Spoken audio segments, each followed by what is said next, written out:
नमस्कार दोस्तों, आज की वीडियो में हम लोग पढ़ेंगे सिंपल रैंडम सैम्पलिंग के बारे में और जानेंगे कि सिंपल रैंडम सैम्पलिंग क्या होता है और कैसे हम लोग फाइंड करेंगे वेरिएंस ऑफ सैंपल मीन, और साथ ही देखेंगे कि पॉपुलेशन मीन को कैसे एस्टिमेट किया जाता है। तो चलिए सबसे पहले हम लोग समझते हैं कि रैंडम सैंपल क्या होता है। तो रैंडम सैंपल का मतलब यही होता है कि अगर आपने मान लीजिए कि आपके पास एन साइज की कोई पॉपुलेशन है जिसमें U1, U2 dot dot U N type के पॉपुलेशन यूनिट है। सपोज करिए कि इसमें से हमको 5 सैम्पलिंग यूनिट सिलेक्ट करना है सैंपल। जैसे मान लीजिए वो हो सकता है U1 हो, U3 हो, U4 हो, U5 हो, U7 है, कोई भी हो सकता है। यदि U1 की प्रोबेबिलिटी 0.2 हो, U3 की प्रोबेबिलिटी 0.3 हो, U4 की प्रोबेबिलिटी 0.1 हो, इसकी प्रोबेबिलिटी U7 प्रोबेबिलिटी 0.3 हो, लाइक दैट। तो आप यहाँ से देख सकते हैं कि U3 की जो प्रोबेबिलिटी है वो है 0.3, U7 की प्रोबेबिलिटी 0.3, लेकिन U1 की प्रोबेबिलिटी क्या है, वो है 0.2। इसका मतलब यह है कि कुछ सैंपल यूनिट जो हमने सिलेक्ट किया उस केस में कुछ प्रोबेबिलिटी आई 0.2 और कुछ केस के लिए एक डिफरेंट प्रोबेबिलिटी है 0.3। तो जब हम लोग सैंपल पॉपुलेशन से ड्रा करते हैं with any probability, that is called random sampling. और जब हम लोग सैंपल इस प्रकार से सिलेक्ट करें कि जो भी हमने सैंपल सेलेक्ट किया, जैसे U1, U3, U4, U5, U7, इनके सिलेक्ट करने की जो प्रोबेबिलिटी है सबकी अगर सेम हो, ये भी 0.2 हो, ये भी 0.2 हो, ये भी 0.2 हो, तो इस केस में कहते हैं कि ये जो हमारा रैंडम सैंपल है वो कैसा है, सिंपल रैंडम सैंपल। तो आइए इसके डिफिनीशन को देखते हैं। A SARS is a method of selection of a sample consisting of small n number of sampling units out of the population having capital N number of sampling units such that every sampling unit has an equal chance of being chosen। तो मुझे भरोसा होगा कि आप लोग को ये समझ में आ गया होगा। अब आइए हम लोग इसके एग्जाम्पल को देखते हैं। एग्जाम्पल कुछ ऐसा है कि मान लीजिए कि एक बास्केट है, उस बास्केट में सपोज करिए कि टोटल 250 एम्प्लॉय हैं। इसका मतलब यह है कि हमारा पॉपुलेशन साइज कितना है, 250 का। अब इसमें से हमको 25 सैंपल सेलेक्ट करने हैं।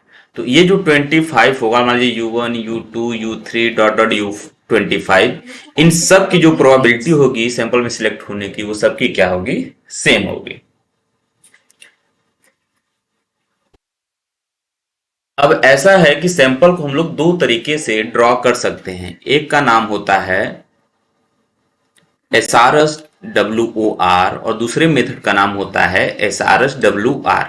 SRSWOR में बस ऐसा करते हैं कि जो हमने पॉपुलेशन से सैंपल ड्रॉ किया, जैसे मान लीजिए हमने U1, U2 ड्रॉ किया, तो जब हमने फर्स्ट यूनिट ड्रॉ किया, मान लीजिए वो U1 है, और उसको हम पुनः उस पॉपुलेशन कैप में नहीं भेजते हैं, फिर अगला यूनिट हम लोग सेलेक्ट करते हैं U2, तो इस मेथड को बोलते हैं simple random sample without replacement.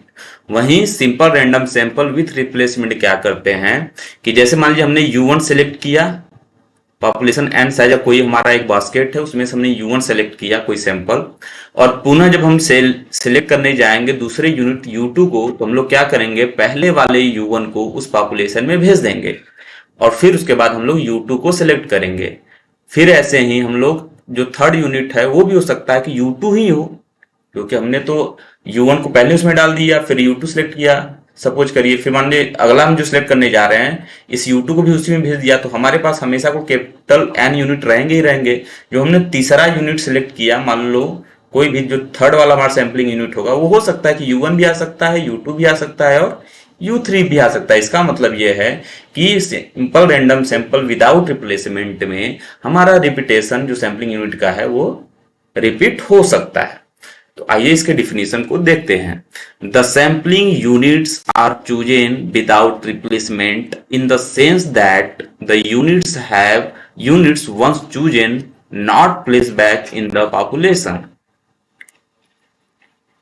It is a method of selection of small n units out of capital capital N units one by one. यहाँ वन बाई वन का मतलब है जैसे मान लीजिए कि 10 पॉपुलेशन साइज है और हमने यहाँ पे 3 स्मॉल एन मतलब सैंपल साइज सिलेक्ट किया, तो ऐसा नहीं है कि 10 में से हमने 3 सिलेक्ट कर लिया एक साथ ही, नहीं। सबसे पहले हम पहला यूनिट सिलेक्ट करेंगे, फिर उसके बाद सेकेंड यूनिट सिलेक्ट करेंगे, फिर तीसरा सिलेक्ट करेंगे। such that at any stage of selection any one of the remaining units have same chance of being selected such that 1 by n। कहने का मतलब ये है कि मान लीजिए हमारे पास 10 पॉपुलेशन यूनिट है, हमने पहला सिलेक्ट किया SRSWOR से, तो इसकी प्रोबेबिलिटी मान लीजिए कि 1/10 आई, ये हमारा हो गया U1।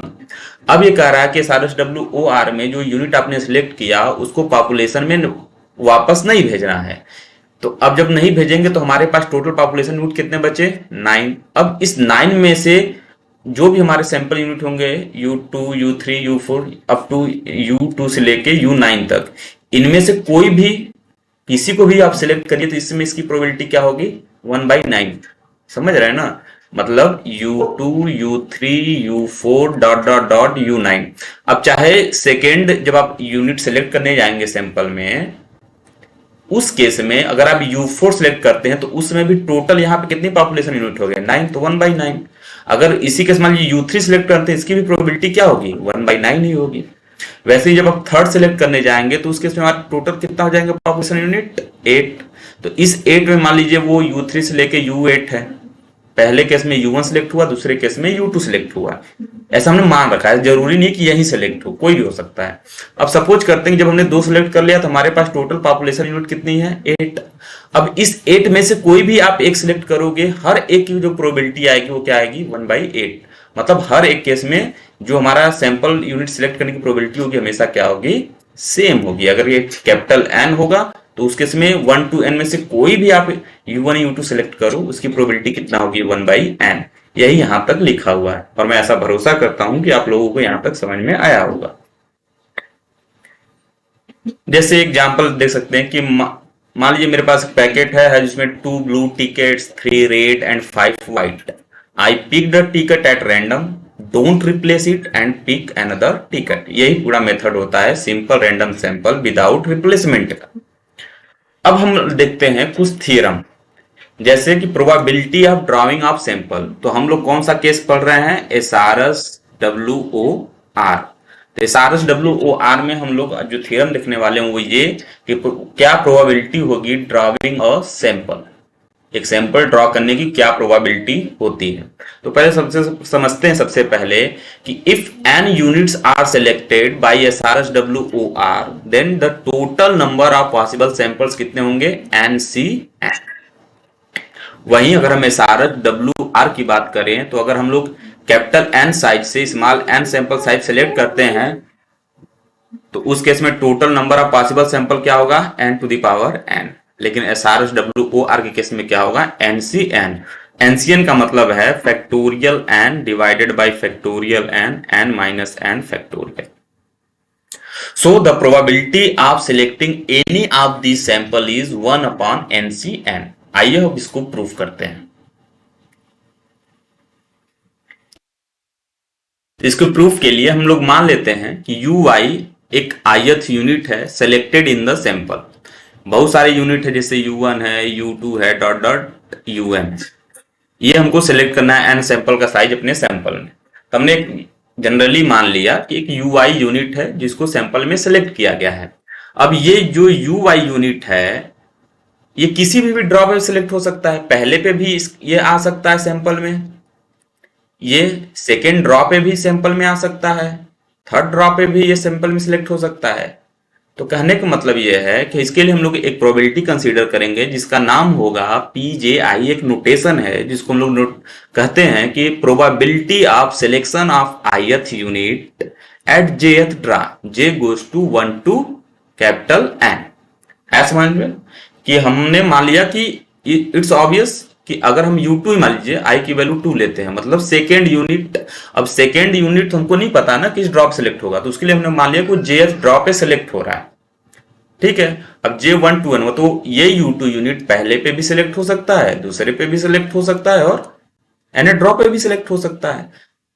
तो अगर ये पहले सिलेक्ट होता है तो हो जाएगा P1i, मतलब ith unit selected at first draw, या ith unit at selected at second draw, dot dot dot ith unit selected at nth draw. हर जगह एक आर का केस आया है तो प्रोबेबिलिटी में उसको हम लोग क्या बोलते हैं, सम। तो Pji इक्वल टू P1i, मतलब ith unit selected at first draw plus ith unit at selected at second draw and nth draw पे ith यूनिट जो सिलेक्ट हुआ है। अगर हम मान लीजिए कि ith यूनिट हमने सिलेक्ट किया फर्स्ट ड्रा पे, तो उस केस में टोटल पॉपुलेशन साइज कितनी थी, कैपिटल एन। ठीक है, तो ith यूनिट के केस में जो हमने सिलेक्ट किया तो टोटल तो पॉपुलेशन n था, तो इस केस में प्रोबेबिलिटी क्या होगी, 1/n। प्लस अगर ith यूनिट सेकेंड ड्रा पे सिलेक्ट होता है तो उस केस में भी टोटल सैंपल पॉपुलेशन साइज क्या होगा, कैपिटल एन ही होगा, तो इस केस में प्रोबेबिलिटी क्या होगी, 1/n। ऐसे करके डॉट डॉट 1/n। तो ये आप इसको सम करिएगा तो ये आएगा n अपॉन कैपिटल एन। इसको इक्वेशन फर्स्ट हमने मान लिया। Now if u1 u2 un are the n unit selected in the sample, then the probability of their selection. जैसे हमने मान लीजिए u1 को सिलेक्ट किया तो SRSWOR केस हमने u1 सेलेक्ट कर दिया, फिर इसको वापस तो भेजना है नहीं, अब हम अगला यूनिट सेलेक्ट करते हैं, मान लीजिए वो u2 है, तो ये सब एक दूसरे से क्या होंगे, इंडिपेंडेंट होंगे। तो इनकी ज्वाइंट प्रोबेबिलिटी क्या हो जाएगी, सिंस इंडिपेंडेंट है तो मार्जिनल का प्रोडक्ट हो जाएगा। तो probability of u1 dot dot u1 equal to probability of u1 into probability of u2 dot dot probability of u1। ये इक्वेशन हमने